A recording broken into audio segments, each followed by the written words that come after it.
तैयार हो जाइए बाजार के भरपूर एक्शन के लिए, जहां आज फिर से बेहद दमदार शुरुआत के हैं संकेत। तो खुलने के बाद का एक्शन और आज की पूरी ट्रेडिंग पैटर्न रहेगा, इस पर फोकस। स्वागत है आप सबका शेयर बाजार लाइव में। नमस्कार, मैं हूं अनिल सिंघवी।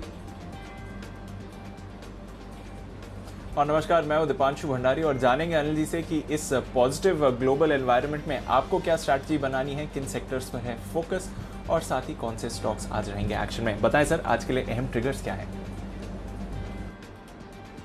डीप ट्रिगर्स अगर आप देखें तो अनलॉक थीम न सिर्फ हिंदुस्तान में बल्कि अब अमेरिका में भी और मजबूत होती दिख रही है, और अनलॉक थीम के दम पर ही अमेरिका में जबरदस्त तेजी होती दिखी है। दोनों ही नैस्डैक और डाउ लगभग बराबर 190-185 पॉइंट के आसपास की तेजी दिखाते हुए नजर आए। आमतौर पर ऐसा कम होता है, पॉइंट्स के लिहाज से दोनों इंडेक्स बराबर दौड़े, लेकिन ऐसी दौड़ लगाते हुए दिखे। अमेरिकी बाजारों में फिर से ये उम्मीद जग रही है कि अब सब कुछ खुलता हुआ नजर आएगा। स्कूल, कॉलेज, घूमने फिरने के लिए क्रूज, होटल, सारी की सारी तेज रिकवरी की तरफ आगे बढ़ते दिख रहे हैं। एसजीएक्स निफ्टी इसी के दम पर मजबूत है। एशिया से भी बेहद दमदार संकेत आते हुए दिख रहे हैं।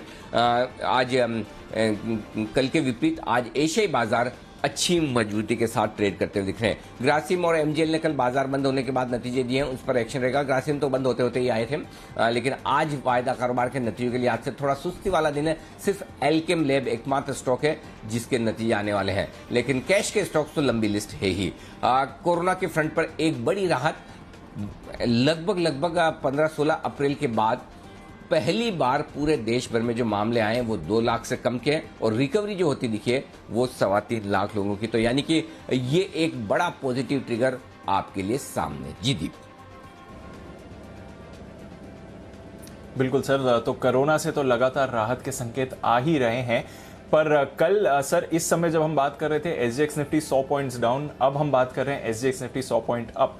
कल अगर डाउन पर रिएक्ट नहीं करा तो आज 100 पॉइंट अप और इतने अच्छा ग्लोबल सपोर्ट, बाजार इसका क्या फायदा उठा सकते हैं, कैसे रिएक्ट कर सकते हैं? क्या वैसी तेजी एक्सपेक्ट करें, या फिर एसजीएक्स अगर गिरावट में भी नहीं फोकस करना इतना ज्यादा तो फिर तेजी में भी नहीं करना चाहिए?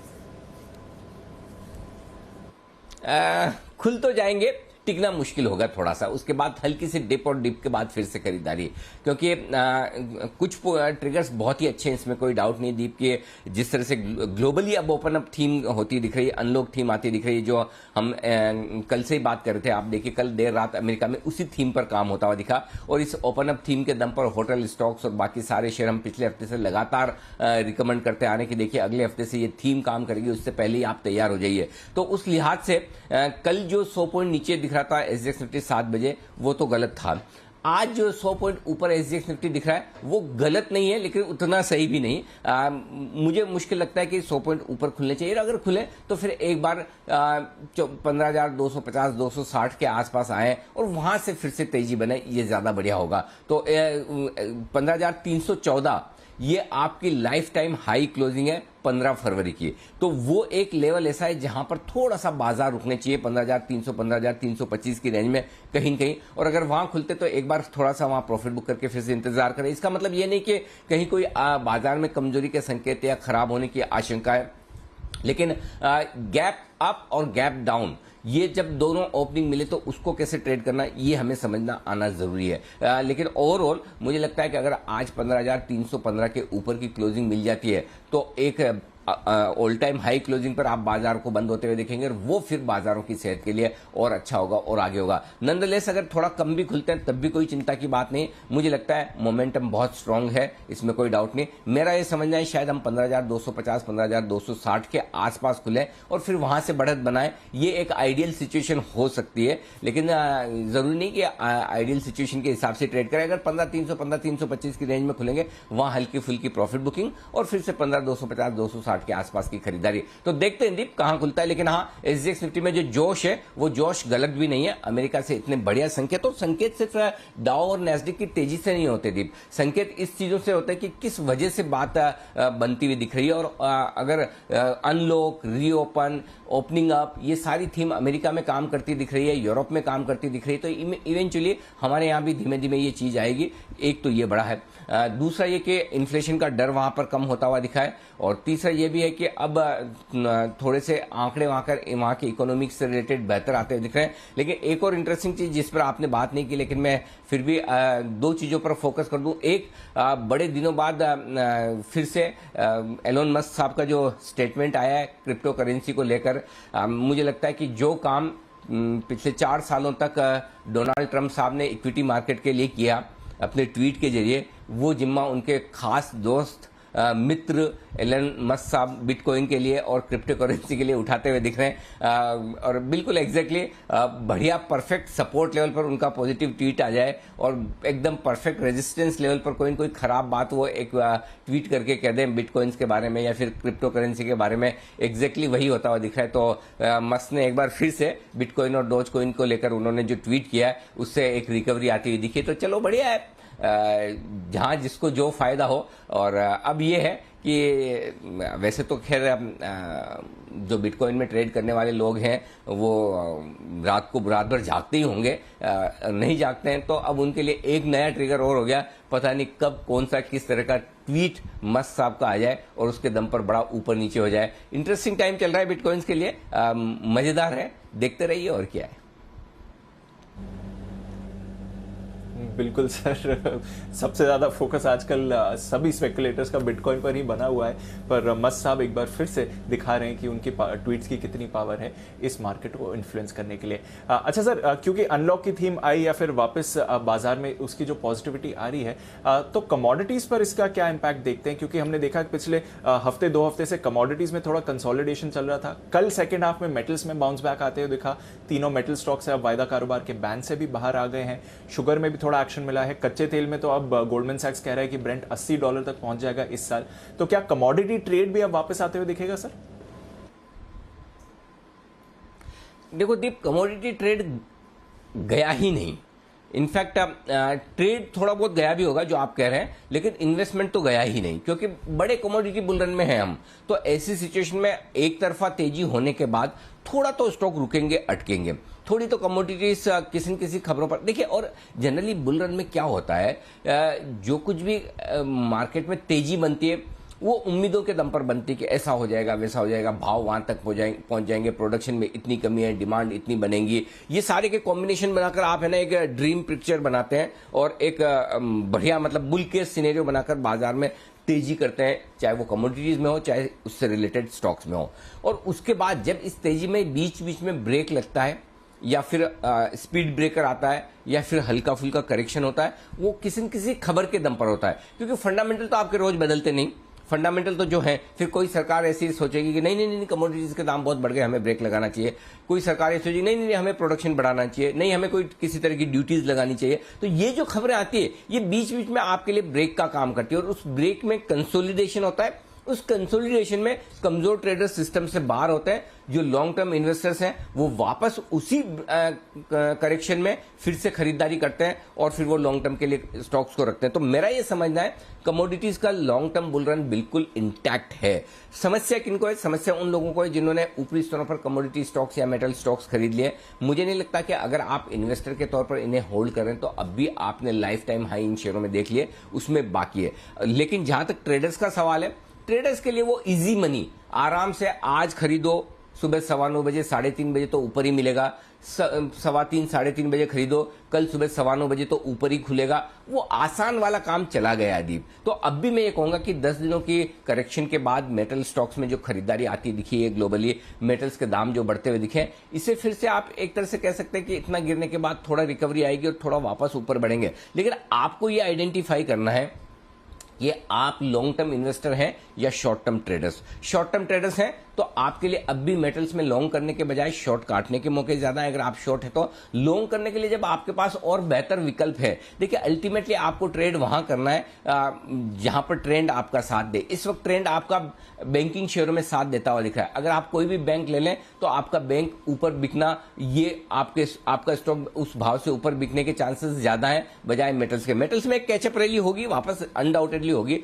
पिटे हुए स्टॉक्स है और ये बढ़ेंगे भी। और 3 स्टॉक जिनका जिक्र आप करें कि जो आज वायदा कारोबार के बैन में आ गए, वो बैन में आने के पीछे वजह भी एक ही है कि मेटल स्टॉक्स जिस तरह से गिरे हैं, लोगों ने थोड़ा सोचा कि चलिए पोजीशन खत्म की जाए, वैसे भी एक्सपायरी सामने आती दिख रही है, तो लॉन्ग पोजीशन अनवाइंडिंग होने की वजह से पोजीशन कम हुई है। तो निश्चित तौर पर थोड़ी रिकवरी आएगी आज मेटल स्टॉक्स में निचले स्तरों से या जहां खुलेंगे वहां से, लेकिन अब भी लॉन्ग ट्रेड के लिए आपके पास दूसरे मौके ज्यादा बढ़िया है। मेटल्स बढ़ेंगे, मैं फिर कह रहा हूं मेटल्स बढ़ेंगे, लेकिन जहां सेफ लॉन्ग ट्रेड है वो आपके पास ऑप्शंस कहीं ज्यादा है। मसलन बैंक्स, मसलन कैश स्टॉक्स, मसलन मिड कैप शेयर, यहां पर आपको अभी भी भरपूर मौके मिलेंगे। मसलन कई सारे फार्मा स्टॉक्स अभी भी भरपूर तेज में। तो मुझे लगता है दीप, मेटल शेयरों में एक बाउंस बैक के लिए आप ट्रेड कर सकते हैं, डेफिनेटली कर सकते हैं। शॉर्ट काटनी चाहिए, डेफिनेटली काटनी चाहिए, लेकिन बड़े लॉन्ग करने के बजाय अगर पोजिशनल ट्रेड है इन्वेस्टमेंट के लिहाज से यस, लेकिन अगर ट्रेडिंग के लिहाज से छोटा ट्रेड करके निकल जाइए। जी दीप। क्लियर है सर। तो मेटल्स पे फोकस रहेगा, पर मोमेंटम में कुछ और सेक्टर्स हैं जहां पर और ज्यादा फोकस रहेगा। फंड्स का सपोर्ट दिख रहा है सर इस तेजी में पार्टिसिपेट करने के लिए, वहां से क्या एक्शन समझना चाहिए? अब पता नहीं, मतलब फंड वालों ने सोच क्या रखा है दीप, इनकी सोच मतलब ये तो एग्जैक्टली एक जमाने में जैसे रिटेल इन्वेस्टर्स बिहेव करते थे ना, वैसे कर रहे हैं। स्पेशली एफआईज और इवन घरेलू फंड्स भी। कल के आंकड़े फिर से बड़े खराब हैं। एक्चुअली कल के आंकड़े आप देखेंगे तो आपको लगेगा कि अरे तेजी हो क्यों रही है भाई। कल आप देखिए एफआईज की कैश मार्केट में खरीदारी का आंकड़ा आपको दिख रहा है 585 करोड़ का, लेकिन उनके सामने उससे ज्यादा घरेलू फंड ने बेचा है 700 करोड़ का। एफआईज ने कैश में जितना खरीदा है स्टॉक्स 585 करोड़ का, उसके मुकाबले में 3 गुना से ज्यादा उन्होंने वायदा कारोबार में बेच दिया। 1790 करोड़ 1790 करोड़ की बिकवाली छोटी थोड़ी होती है, बहुत बड़ी बिकवाली है स्टॉक्स की। सामने 370 करोड़ के इंडेक्स भी बेचे। तो एफआईज तो बुलिश है नहीं, जो थोड़ी बहुत बीच बीच में कभी कभार खरीदारी मिलती है ना, वो भी कहते हैं कि बेमन से शॉर्ट काटने वाली है, दिल से तो तेजी नहीं हो रही उनसे। ये बात तो साफ है एक्चुअली, मतलब है ना, मजबूरी में कि एक्सेस शॉर्ट है, कम लॉन्ग है तो हमको करना पड़ेगा। देखिए दो चीजें, अगर आज के सेशन के लिए दीप सारे संकेतों के बीच में एक नेगेटिव फैक्टर आपको ढूंढना हो, सारे पॉजिटिव पहले बता दूं। पॉजिटिव क्या है? अमेरिका बहुत ही बढ़िया है, कोरोना के आंकड़े 2 लाख से कम, शानदार। तकनीकी तौर पर 15,200 के आसपास की क्लोजिंग, बेहतरीन। ओवरऑल मार्केट में, ब्रॉड मार्केट में पार्टिसिपेशन बहुत बढ़िया। तो ये सारे संकेत वो हैं जो आपको मजबूती की ओर इशारा कर रहे हैं। अगर ऊपरी स्तरों पर बाजार को रुकना है और अटकना है तो उसकी एक ही वजह एफआईज की बिकवाली, और दूसरा एफआईज की इंडेक्स लॉन्ग पोजीशन 60% के आसपास है। 40% के आसपास एफआईज ओवरसोल्ड है, 60% के आसपास बैलेंस्ड है, 80% के आसपास ओवरबॉट है। ये एक बेसिक फॉर्मूला बनाकर रखें, ये बेसिक फॉर्मूला है। इस फॉर्मूले को वक्त के साथ, लेवल के साथ, मूड माहौल के साथ में थोड़ा बहुत 2-4% आपको ऊपर नीचे करना होता है। तो इस वक्त एफआईज बैलेंस्ड है, ओवरसोल्ड नहीं है, ओवरबॉट नहीं है। तो यहां से एफआईज की शॉर्ट तभी कटेगी, इंडेक्स लॉन्ग और तभी बनेगी जब ग्लोबल मार्केट्स की तेजी बने। आज तो बन गई, तो आज तो आप सेफ हो गए। कल हम यही बात कर रहे थे कि अगर यहां से और एफआईज को खरीदना है तो उनको यह समझ में आना चाहिए कि ओपनिंग अप थीम सब जगह काम करेगी, और कोरोना को लेकर जो उन्हें इंडिया में डर है वो उतना ज्यादा नहीं है, और जरूरत से ज्यादा कर लिया तो अब उन्हें वो छोड़ना होगा। तो ये सारी थीम है, लेकिन इस बीच में जो आंकड़े कल के हैं वो थोड़ा सा आपको ऊपरी स्तरों पर रुकावट के संकेत दे रहे हैं, क्योंकि इंडेक्स लॉन्ग उनकी ओवरसोल्ड नहीं है, और साथ ही एफआईज की तरफ से अब भी वो खरीदारी के आंकड़े नहीं आ रहे हैं, यानी कि ऊपरी स्तरों पर उनको थोड़ा बहुत बेचना है। तो एफआईज का मूड माहौल हो सकता है लाइफ टाइम हाई बनने के बाद बदले, और मैं तो ये चाहते ही हूं दीप कि ठीक है, अभी तक तो हमारे ट्रेडर्स की हिम्मत है, इन्वेस्टर्स की हिम्मत है, वो खींच कर ले जा रहे हैं बाजार ऊपर, बनाने दो नया लाइफ टाइम हाई 15,431 16 फरवरी के बाद हम पार कर लें, और वहां से फिर एफआईज को लगेगा अरे भाई ये हमने क्या कर दिया, सब कुछ बेच दिया, लुट गए, हम तो कुछ बचा नहीं हमारे पास, अब वापस से लेना पड़ेगा, और तब वो 16,000 की तरफ निफ्टी को लेकर जाए। वो ड्रीम सिचुएशन है मेरी, वो तो कहना ही क्या। लेकिन चलिए फिर भी देखते हैं। जहां तक आज का सवाल है, ऊपरी स्तरों पर थोड़ी रुकावट, थोड़ी प्रॉफिट बुकिंग, थोड़ी बिकवाली जो आएगी दिन के दौरान, वो इन्हीं डेटा के दम पर आएगी। तो एकमात्र नेगेटिव फैक्टर आज एफआईज के आंकड़े, बाकी सारे पॉजिटिव। जी दीप। बिल्कुल सर, तो एफआईज की आंकड़े थोड़ा नेगेटिव हैं, बाकी सारे फैक्टर्स पॉजिटिव या न्यूट्रल ही हैं।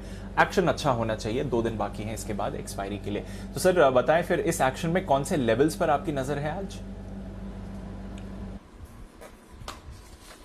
दीप देखिए, पहले ग्लोबल संकेत मैं पॉजिटिव साइड पर रख रहा हूं, एफआईज के संकेत और घरेलू फंड्स के संकेत नेगेटिव साइड पर रख रहा हूं, वायदा कारोबार के संकेत न्यूट्रल है, ट्रेंड और सेंटिमेंट दोनों पॉजिटिव नहीं बेहद पॉजिटिव है। निफ्टी 15,110 15,140 दिन के लिए मजबूत सपोर्ट है, टूटेगा नहीं आसानी से, बिल्कुल भी नहीं, और संभावना भी कम है गैप से ओपनिंग होने के बाद। फिर भी 15,010 से 15,050 स्ट्रॉन्ग ब्लाइंड बाय जोन है निफ्टी के लिए, वहां मिलेगा ही नहीं, आएगा ही नहीं, कम से कम आज तो नहीं। ऊपरी लेवल पर 15,250 15,310 इस रेंज में कहीं न कहीं हम खुलेंगे, इतना ऊपर नहीं जितना कि आपको एसजेएक्स निफ्टी दिखा रहा है, इस रेंज में कहीं न कहीं हम खुलेंगे। उसके ऊपर 15,375 15,425 वो रेंज है जहां पर प्रॉफिट बुकिंग आती दिखेगी। आज के लिए एक ही लेवल पर आपको फोकस करना है, सिर्फ और सिर्फ एक लेवल, और वो है 15,315। लाइफ टाइम हाई क्लोजिंग आपको मिली है 15 फरवरी को 15,214 की, माफ कीजिएगा 15,314 की। उसके ऊपर की क्लोजिंग चाहिए, एक लाइफ टाइम हाई क्लोजिंग मिले तो और ऊपर का रास्ता साफ होता दिखे निफ्टी के लिए। इसका मतलब ये नहीं कि ऊपर का रास्ता साफ नहीं है, बिल्कुल है, लेकिन हर एक लेवल को, हर एक शिखर को आपको पार करना है। तो मैं 15,315 के ऊपर की क्लोजिंग चाहता हूं, वो मिले तो कहना ही क्या। अब आइए बैंक निफ्टी 34,525 34,700, ये बैंक निफ्टी के लिए आपके लिए तुरंत प्रभाव से एक सपोर्ट लेवल के तौर पर काम करेगा, ठीक है। उसके ऊपर उसके नीचे माफ कीजिएगा, वैसे आने जाने के चांस नहीं के बराबर है, लेकिन फिर भी एकेडमिक पर्पज से रख लीजिए 34,150 34,300, ये आपके लिए हो गई रेंज जहां पर आपको ब्लाइंड बाय जोन दिखता है।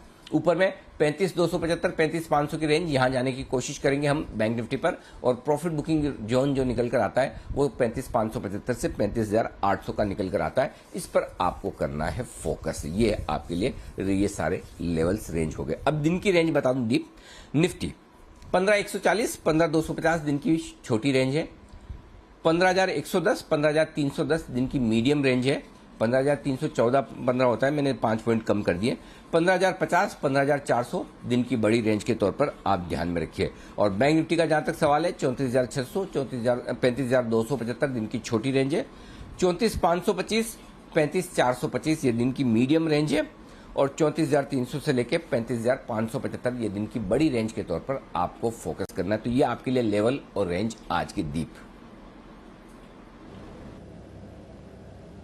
बिल्कुल, तो ये तो रहे सारे लेवल्स और साथ ही दिन की रेंज जहां पर रखनी है नजर। सर, पीसीआर का डेटा क्या कह रहा है? एफआईएस की पोजीशनिंग भी आपने थोड़ी समझाई, बट कोई संकेत, क्योंकि वॉलेटिलिटी तो गिरती ही दिख रही है।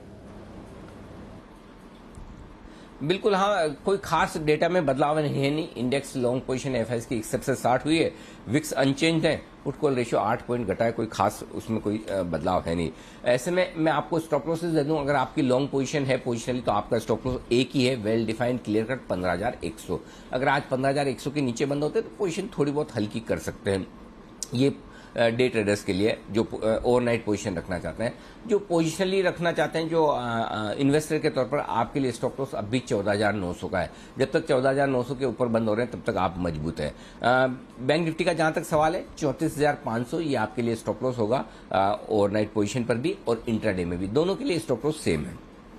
शॉर्ट पोजीशन अगर है कायदे से होनी तो नहीं चाहिए, फिर भी होंगी तो सही। अब आखिरी स्टॉप लॉस आपका है 15,325। डे ट्रेडर्स के लिए भी मैं दूर का दे रहा हूं, 125 पॉइंट दूर का, और पोजिशनल ट्रेडर्स के लिए भी 15,325 का। बैंक निफ्टी के लिए यही स्टॉप लॉस आपका 35,225 का निकलता है।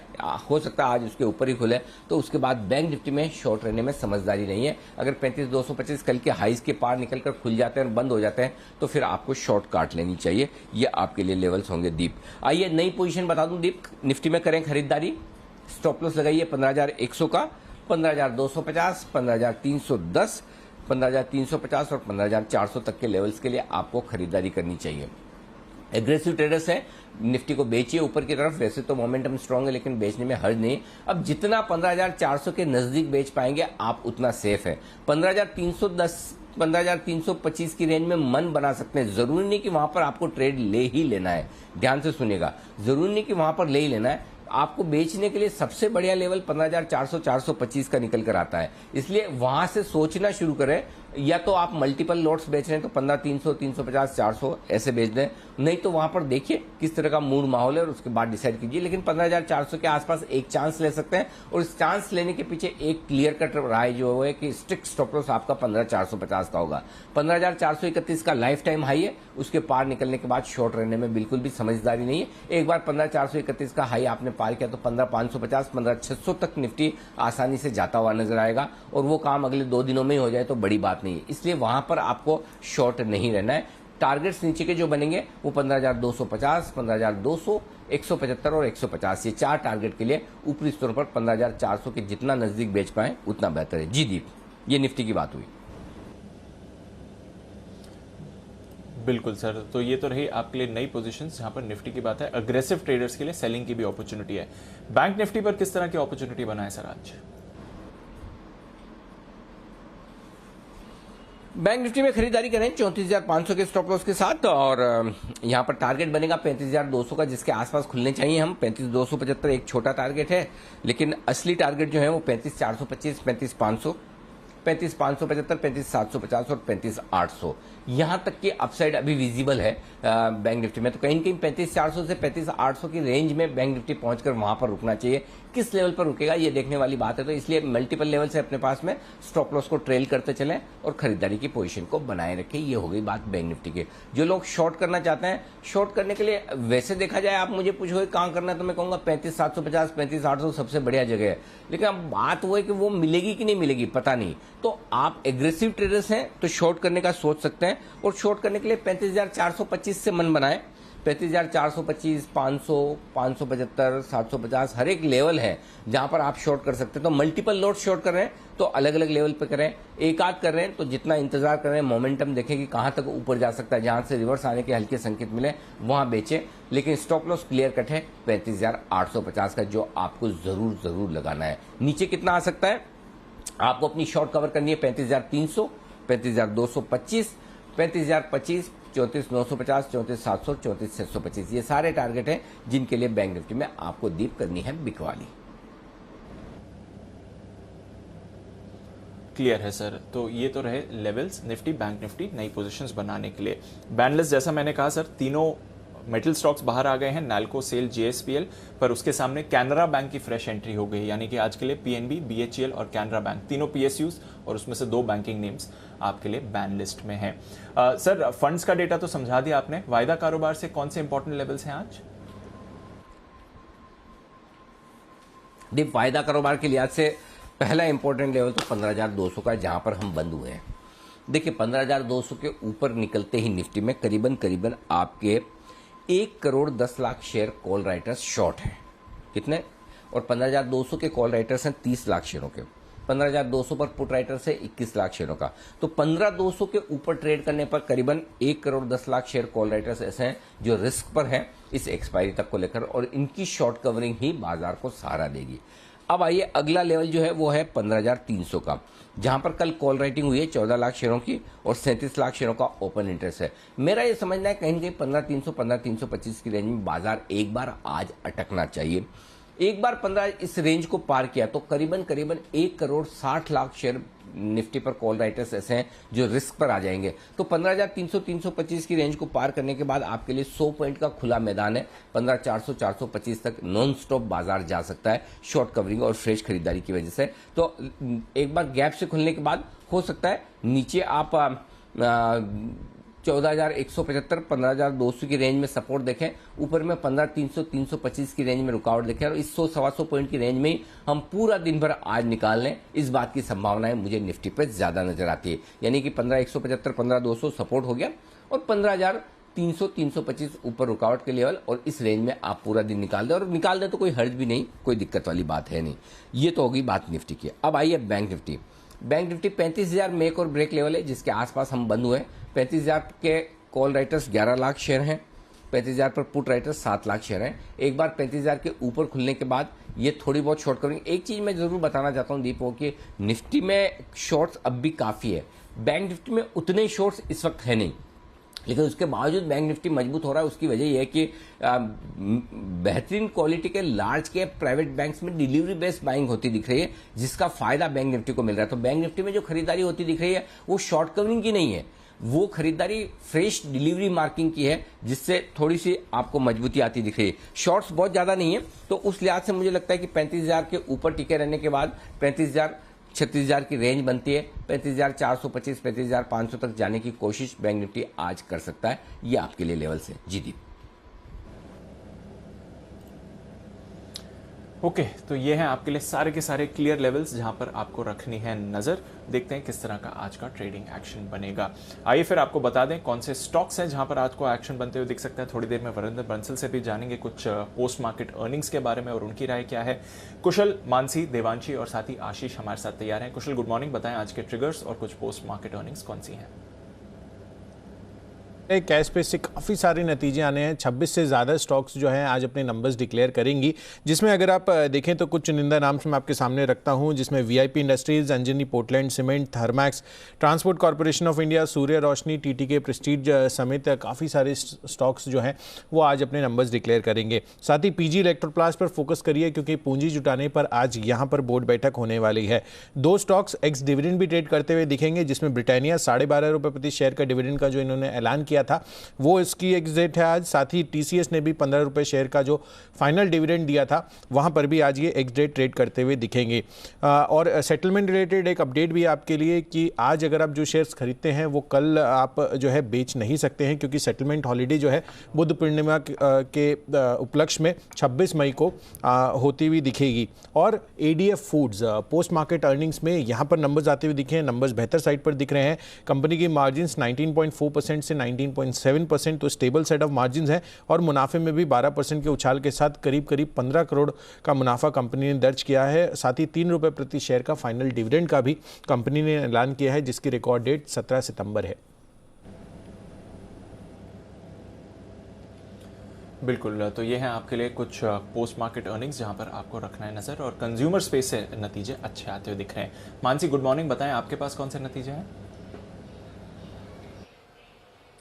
Good morning Deepanshu. Barbeque Nation company घाटे से मुनाफे में आई है, जहां 27 करोड़ का घाटा देख रही थी, अब 6 करोड़ 40 लाख का मुनाफा कंपनी देख रही है। कंपनी की आय में 18.6% की बढ़त देखने को मिली है। वहीं मार्जिन 13.1% से 20.1% पर जाते हुए दिखे और कंपनी का कामकाजी मुनाफा 83% तक बढ़ता हुआ दिखा है। Same store sales growth company की 20% बढ़ी है, तो कंपनी के नतीजे काफी अच्छे रहे। लक्ष्मी मशीन वर्क्स, ये कंपनी के नंबर्स भी अच्छे आते हुए दिखे हैं। कंपनी की आय में 77% की बढ़त देखने को मिली है। मुनाफा 13.7 टाइम्स बढ़कर आया है, जहां पर 1 करोड़ 90 लाख का मुनाफा कंपनी देख रही थी। 26 करोड़ का मुनाफा इस बार कंपनी ने हासिल किया है। वहीं 12 करोड़ का एक्सेप्शनल लॉस भी है, लेकिन साथ ही आप अगर देखें तो कंपनी ने 10 रुपये प्रति शेयर के डिविडेंड का ऐलान किया है, रिकॉर्ड डेट जिसकी 14 जुलाई होगी। रैमको इंडस्ट्रीज अच्छे नतीजे हैं। कंपनी का कामकाजी मुनाफा देखिए 130% बढ़ा है, आय 46% बढ़ी है, मार्जिन 7.4% से 11.7% पर, और मुनाफा जो है 101% तक बढ़ा है। 66 करोड़ कंपनी ने मुनाफा पोस्ट किया है। शांति गियर्स अच्छे नतीजे हैं। कंपनी की आय में 72% की बढ़त देखेंगे आप। कामकाजी मुनाफा जो है ये 11 करोड़ पर जाता हुआ दिखा है, 15 टाइम्स बढ़ता हुआ देखने को मिला है। वही मार्जिन जो है 1.9% से 16.4% पर, और मुनाफा करीब 1 करोड़ 30 लाख से 9 करोड़ 40 लाख पर कंपनी का जाता हुआ देखने को मिला है। और अंत में सुंदरम फाइनेंस होल्डिंग्स, यहां पर कंपनी की आय जो है 48% गिरी है, कामकाजी मुनाफा 65% गिरा है, मार्जिन भी टूटे हैं 57% से 38% पर। सिर्फ मुनाफे के फ्रंट पर थोड़ा सहारा मिलता हुआ देखने को मिला है। 32% की बढ़त मुनाफे में 36 करोड़ का मुनाफा कंपनी ने पोस्ट किया है। ओके, तो ये है आपके लिए कुछ और नतीजे जहां पर रिएक्शन आते हुए दिख सकता है। आइए देवांशी से जानते हैं आज के कुछ खबरों वाले शेयर्स भी। गुड मॉर्निंग देवांशी, बताएं। Good morning Deepanshu. आज सबसे पहले अमरा राजा बैटरीज, इस पर आपको फोकस करना है क्योंकि ब्रुकफील्ड की कंपनी क्लैरियोस यहाँ पे अपनी 10% हिस्सेदारी इनकी बेचने की योजना है। ब्लॉक डील के जरिए ये अपनी 10% की जो हिस्सेदारी है वो बेच सकते हैं। मौजूदा हिस्सा इनका 24% का है और फ्लो प्राइस जो है वो 746 रुपीज़ प्रति शेयर पर तय की गई है, जो कि मौजूदा जो क्लोजिंग प्राइस थी कल की वहाँ से करीब 5.5% के डिस्काउंट पर है। साथ ही आप देखिए करीब 1.71 करोड़ शेयर्स यहाँ पे बेचे जाएंगे इस ब्लॉक डील में, तो इस पर आपको नजर रखनी है। टाइटन, कल्याणी ज्वेलर्स, ये सारे कुछ स्टॉक्स हैं जहां पे ज्वेलरी स्टॉक्स आज फोकस में आते हुए दिखेंगे क्योंकि सरकार ने हॉलमार्किंग जो इम्प्लीमेंटेशन है उसकी तारीख अब 1 जून से बढ़ाकर 15 जून कर दी है। जितने भी ज्वेलर्स थे, एसोसिएशन हैं, उन्होंने 1 महीने की मोहलत मांगी थी लेकिन केवल 15 दिन की मोहलत दी गई है, तो अब वो जो डेडलाइन है वो एक्सटेंड होती हुई दिखी है। ये जितने भी कंपनीज हैं उनके लिए थोड़ा सा पॉजिटिव है कि जो उनको टाइमलाइन है वो थोड़ा सा एक्सटेंड होता हुआ दिखा है। बाल फार्मा, इसके लिए पॉजिटिव खबर आती हुई दिख रही है जहाँ पे कंपनी ने फेविपिराविर दवा को मार्केट में लॉन्च कर दिया है। 85 रुपीज़ प्रति टैबलेट के भाव पर यह दवा लॉन्च की है। अफोर्डेबल प्राइसिंग कंपनी मान के चल रही है और इसके चलते इसकी बिक्री भी बढ़ती हुई दिख सकती है।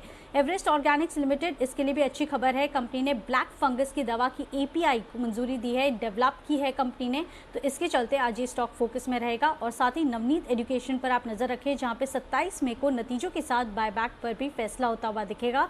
और मैक्रोटेक डेवलपर्स के लिए अब खराब खबर आती हुई दिख रही है जहाँ पे मुंबई में वर्ल्ड क्रेस्ट वर्ल्ड टावर के रेसिडेंट्स ने मैक्रोटेक डेवलपर्स के खिलाफ एक दिवालिया होने की अर्जी भी फाइल कर दी है NCLT में, तो इस पर आपको आज नजर रखनी है। ये नेगेटिव खबर कंपनी के लिए आती हुई दिख रही है। बिल्कुल, तो मैक्रोटेक के लिए थोड़ी नेगेटिव खबर है। काफ़ी सारे और स्टॉक्स फोकस में है, पर खबरों की लिस्ट अभी खत्म नहीं हुई है, कुछ और खबरें हैं, तो वापस चलते हैं कुशल के पास। कुशल, बताएं क्या खबरें हैं आपके पास? दीपांशु, देखिए मेरे पास 3 इनसाइडर ट्रेड्स हैं जहां पर मैं आपका जो है ध्यान आकर्षित करना चाहूँगा, जिसमें पहला है पिडलाइट इंडस्ट्रीज। प्रमोटर ने यहां पर करीब 27,500 शेयर बेचे हैं 21 मई को। साथ ही अपोलो टायर्स, यहां पर प्रमोटर PTL एंटरप्राइजेज ने करीब 7 लाख शेयरों की खरीदारी की है 19 से 21 मई के बीच। और एरिस लाइफ साइंस, यहां पर प्रमोटर हिमांशु शाह ने करीब 2.5 लाख शेयरों की बिकवाली की है 19 से 21 मई के बीच। तो 3 जो है इनसाइडर ट्रेड्स मेरी तरफ से आज के अपडेट के हिसाब से। ओके, तो नजर रखते हैं प्रमोटर एक्शन, इनसाइडर ट्रेड्स जो हुए हैं इन काउंटर्स पर, वहां से भी क्या रिएक्शन आएगा स्टॉक्स पर। आइए फिर देखते हैं ब्रोकरेजेस आज क्या कह रही हैं FIR में।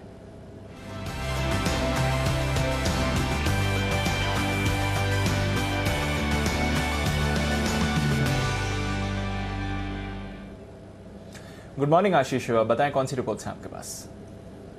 Good morning Deepanshu. सबसे पहले ग्रासिम, यहाँ पर देखिए नतीजों के बाद रिपोर्ट आई है मॉर्गन स्टैनली की। ओवरवेट की रेटिंग को बरकरार रखा है और लक्ष्य 1700 से बढ़ाकर 1730 रुपए कर दिया। ये कह रहे हैं कि स्टैंडअलोन परफॉर्मेंस अगर आप देखें तो अनुमान के मुताबिक ही है। हालांकि इन्हें 2 चीज सबसे ज्यादा पसंद आ रही है। एक तो कंपनी की जो बैलेंस शीट है वो बहुत मजबूत है और कैपिटल एलोकेशन पॉलिसी भी इनकी पसंद आ रही है, जिसके चलते देखिए उन्होंने लक्ष्य में बढ़ोतरी की है। रैमको सीमेंट्स, यहाँ पर भी नतीजों का असर देखने को मिलेगा। हालांकि अगर आप देखें तो तिमाही दर तिमाही इनका जो एबिटा प्रति टन है इसमें 8% की गिरावट देखने को मिली है। CLSA आउट परफॉर्म की रेटिंग दे रहे, लेकिन लक्ष्य घटाया है। 1150 से लक्ष्य को घटाकर 1050 कर दिया। 973 जो है कल की क्लोजिंग है।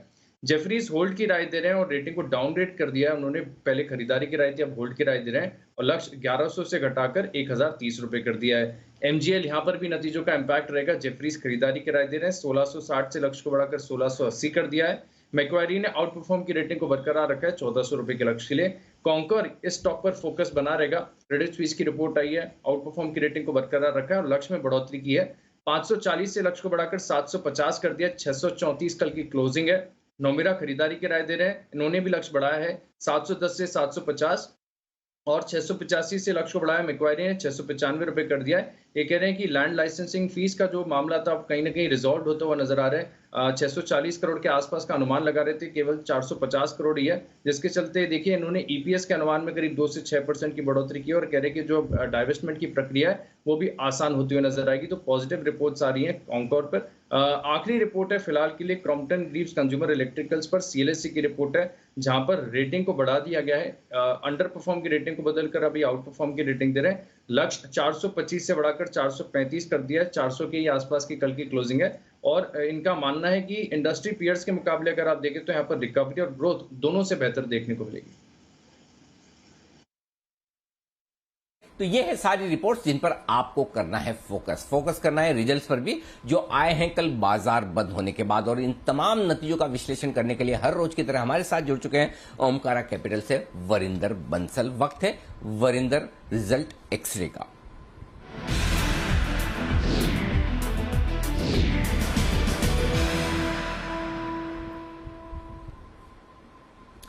गुड मॉर्निंग वरिंदर, स्वागत है आपका। कल तो आपके लिए काम कम होगा क्योंकि आज सिर्फ वायदा कारोबार में एलकेएम के नतीजे, लेकिन हाँ कैश की लिस्ट लंबी है। लेकिन जो कुछ काम आपने कल देर शाम से किया है उसका एक जायजा ले लेते हैं। तो शुरुआत कीजिए दिग्गज बड़े नतीजों के साथ।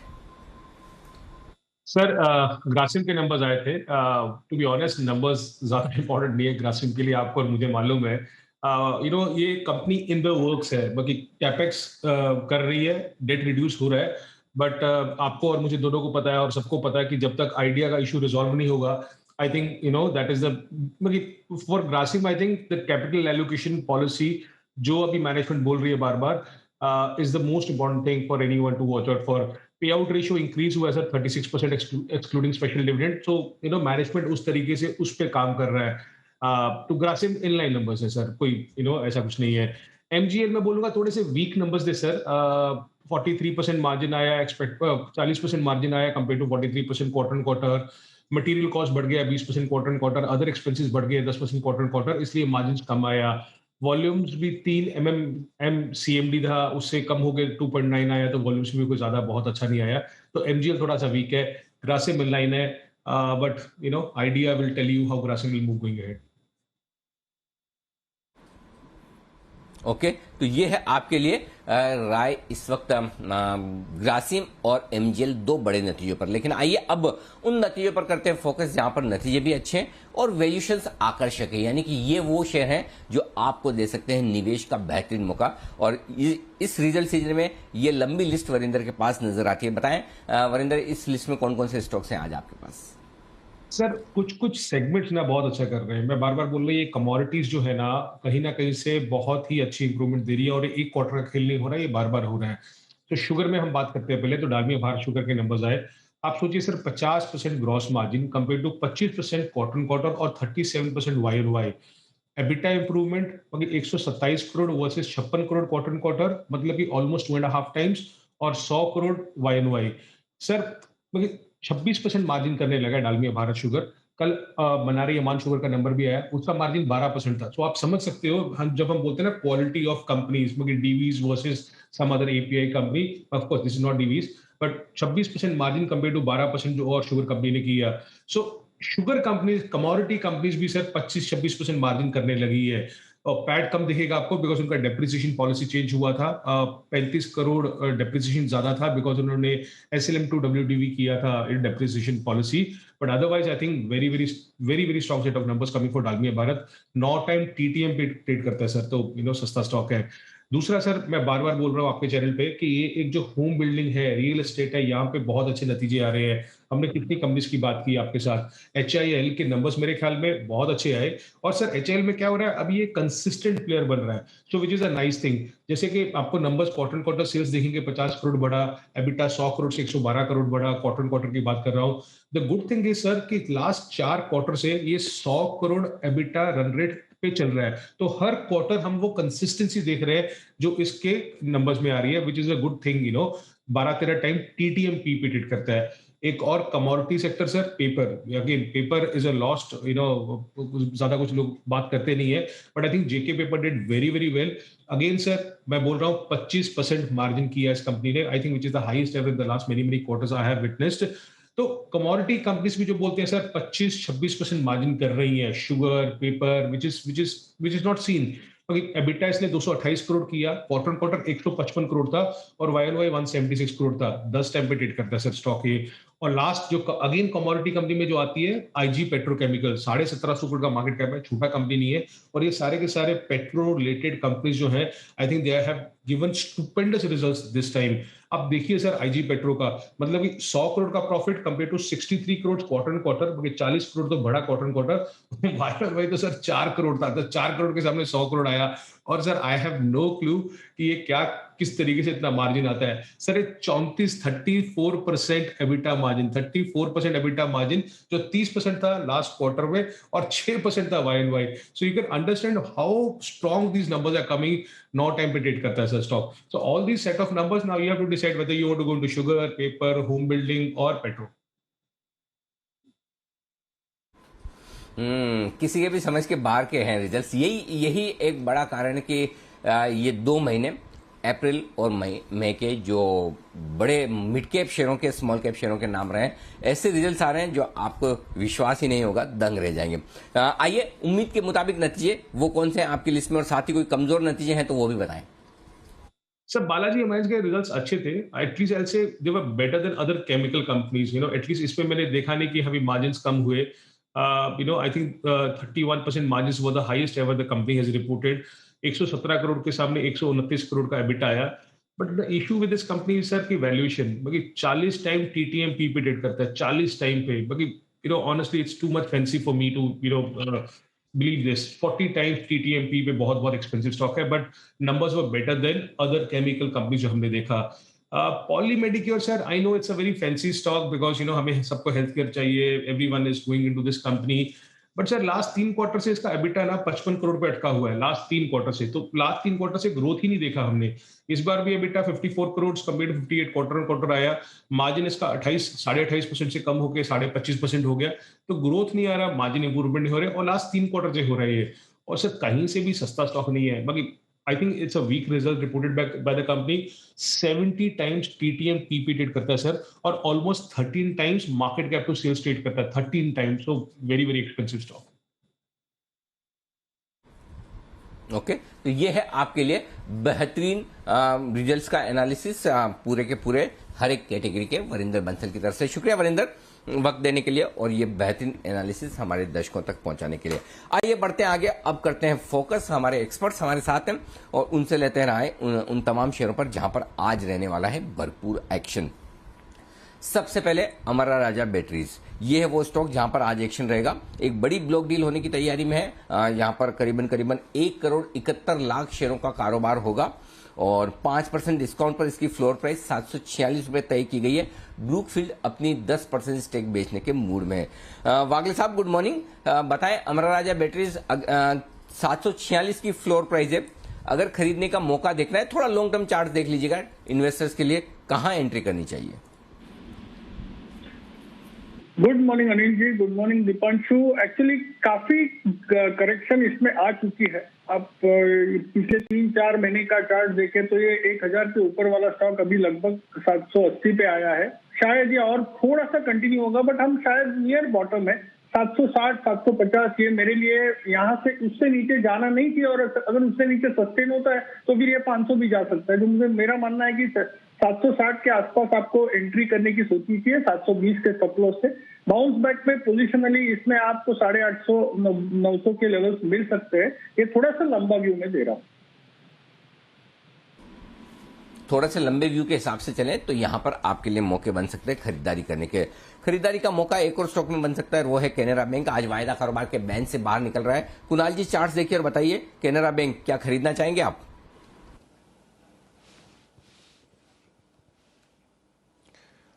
Good morning Anil ji, good morning Deepanshu. Anil ji मुझे काफ़ी अच्छा लग रहा है कैनरा बैंक। चार्ट पर अगर आप देखें तो एक कंसोलिडेशन पूरा होता हुआ दिख रहा है। कल के ट्रेड में भी हमने देखा था कि स्टॉक ने कोशिश की थी ऊपर जाने की, लेकिन ऊपरी स्तरों पर कुछ बिकवाली का दबाव आया, स्टॉक नीचे आकर के बंद हुआ।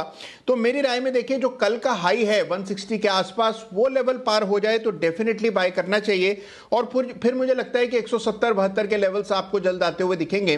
तो 160 के ऊपर मेरी खरीदारी की राय है, और जिनके पास एग्जिस्टिंग पोजीशन है उन्हें भी 150 का एक स्टॉप लॉस रख करके होल्ड करना चाहिए। मुझे लगता है स्टॉक में तेजी बनेगी।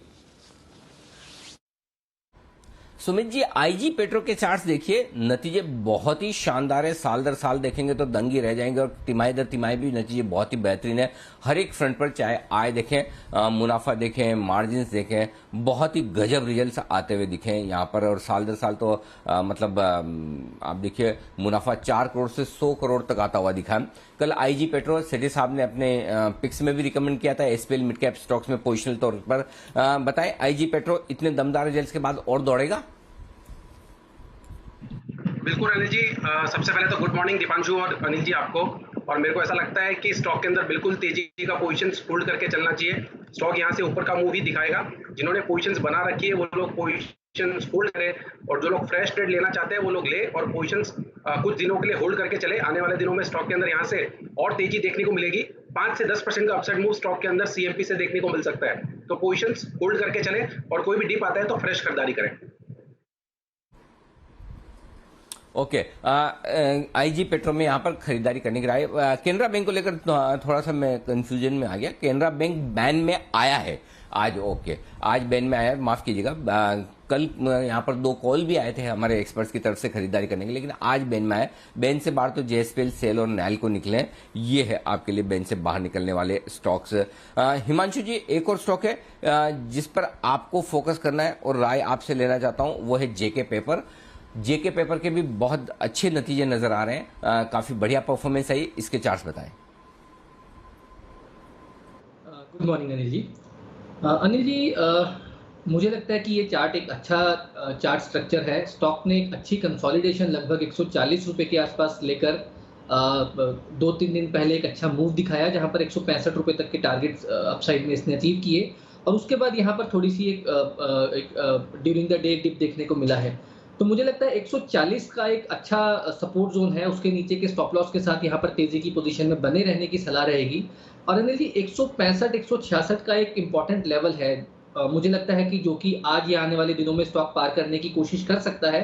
और अगर अनिल जी 165 रुपए के ऊपर की क्लोजिंग यहाँ पर आते हुए नजर आती है, तो फिर मुझे लगता है कि ये स्टॉक एक और बड़ी तेजी दिखाएगा, जहां पर 175-180 रुपए तक के टारगेट्स आने वाले कुछ हफ्तों में देखने को मिल सकते हैं। ओके, तो ये है जेके पेपर पर आए। और हिमांशु जी, आप चाहें तो एक बार जरा देख ले दरवाजे पे कौन आया है। घंटी बजी है 2 बार। तब तक मैं 3-4 मिनट का आपको ब्रेक दे देता हूं। दूसरे सवाल तब तक दूसरे लोगों से पूछ लेता हूं। बंसल जी के पास पहुंचता हूं। बंसल जी, आपका फेवरेट एडीएफ फूड, इसके भी नतीजे आए और नतीजे इसके भी अच्छे नजर आ रहे हैं। बताएं इसके चार्ट पर आया। आई थिंक 2-3 दिन पहले शायद आपकी खरीदारी की राय आती हुई दिखी थी। नहीं अनिल जी, हमने खरीदारी की राय नहीं दी। हमने तो काफी पहले खरीदारी की राय दी थी, और मेरे को लगता है हमने तो खैर 1-2 बार दी होगी। हमसे ज्यादा बार खरीदारी की राय दी है जैन साहब ने। But Anil ji, technical structure अच्छा है। किसी ना किसी ने तो अनिल जी दी होगी 2-3 दिन पहले, आप कह रहे हैं।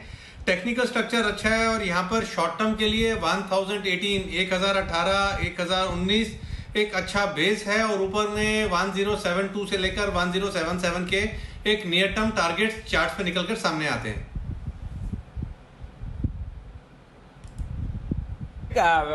मेरी गलती है बंसल जी। खाने पीने की चीजों के मामले में मेरी गलती होगी, आपको पूछ लिया इसके बारे में। हाँ, मैं बता दूं, खाने की चीजों के बारे में जो राय देते हैं वो आमतौर पर जैन साहब देते हैं। बाकी चीजों के बारे में बंसल जी की राय आती है। तो एडीएफ फूड, हाँ, जैन साहब ने रिकमेंडेशन दिया था खरीदारी करने की राय, अब मुझे ध्यान में आ गया। ये मेटल स्टॉक्स थोड़े थोड़े आज एक्शन में फिर से आ सकते हैं। कल एनएमडीसी ने अच्छा मूव दिखाया। जरा इसके चार्ट देखिए किरण जी, और बताइए एनएमडीसी क्या खरीदारी का मौका दे रहा है। Anil ji, very good morning, deep morning.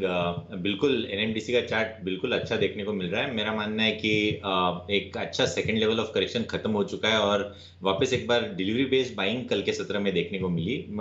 195-200 के आसपास के टारगेट्स आपको आते एक हफ्ते के अंदर देखने को मिल जाने चाहिए। इस ट्रेड के लिए मेरा मानना है कि आपका स्टॉप लॉस रहना चाहिए 176 के आसपास, 175 के नीचे, 174, 173 ये स्टॉप लॉस के लेवल्स रहेंगे।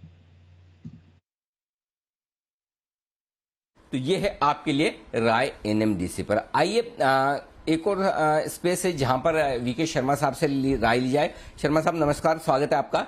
जेएसपीएल, सेल, नैल्को, ये 3 मेटल स्टॉक्स ऐसे हैं जो तीनों के तीनों आज वायदा कारोबार के बैन से बाहर निकले हैं। अंतर्राष्ट्रीय बाजारों में भी कमोडिटीज के दाम लगातार 8-10 दिन कमजोर रहने के बाद थोड़ी रिकवरी के मूड में आए हैं। कुछ खरीदने का इरादा रखते हैं आप सर? मेरे ख्याल से ये पूरा मेटल सेक्टर जो एक अपॉर्चुनिटी दे रहा है उसके लिए खरीदारी की ही राय रहेगी।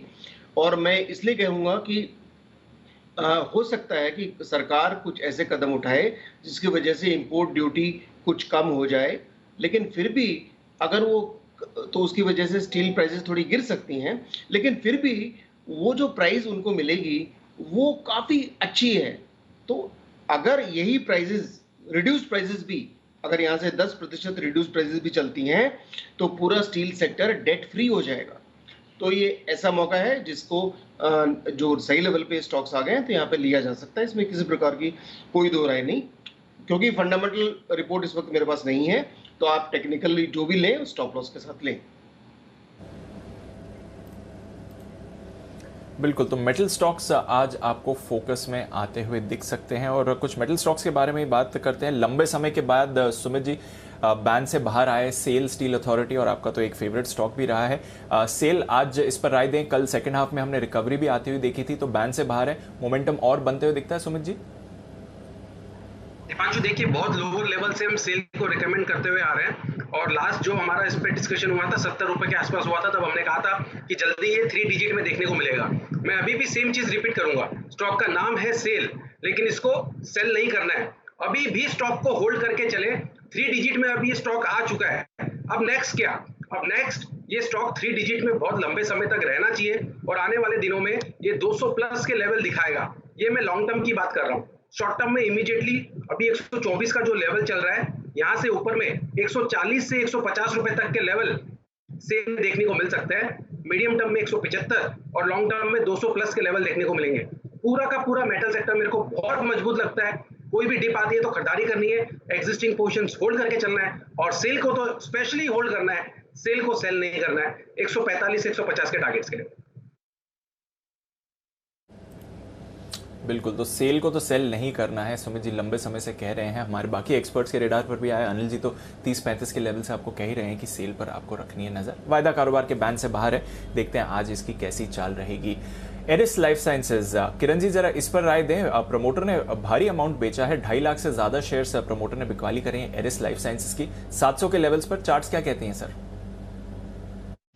दीप, मुझे लगता है कि चार्ट पैटर्न अभी भी स्ट्रांग है, ऐसा कुछ संकेत नहीं है जहां पे वीकनेस देखने को मिल रहा है। ये जो सारा सप्लाई आ गया है, मुझे लगता है टेक्निकली कि ये सारा का सारा अपसॉर्ब हो रहा है। तो मेरा मानना है कि अभी भी लॉन्ग पोजीशंस रहने चाहिए। थोड़ा सा डीप डाउन स्टॉप लॉस रहेगा, क्योंकि एक वर्टिकल रैली हमने 580 से 720-25 तक देखी है, तो 680 के नीचे आपके स्टॉप लॉसेस होने चाहिए। नीचे में आपको बाय करने की सलाह होगी, पर एग्रेसिव बाइंग 720-725 के ऊपर ही होगी। वापस एक बार ये कंसोलिडेशन करके अगर ब्रेकआउट देता है तो काफी बड़ी अपसाइड आपको इस स्टॉक में देखने को मिल सकती है। ओके, तो अभी भी बड़ी अपसाइड इस स्टॉक में आपको आती हुई दिख सकती है, कोई परेशानी की बात नहीं है।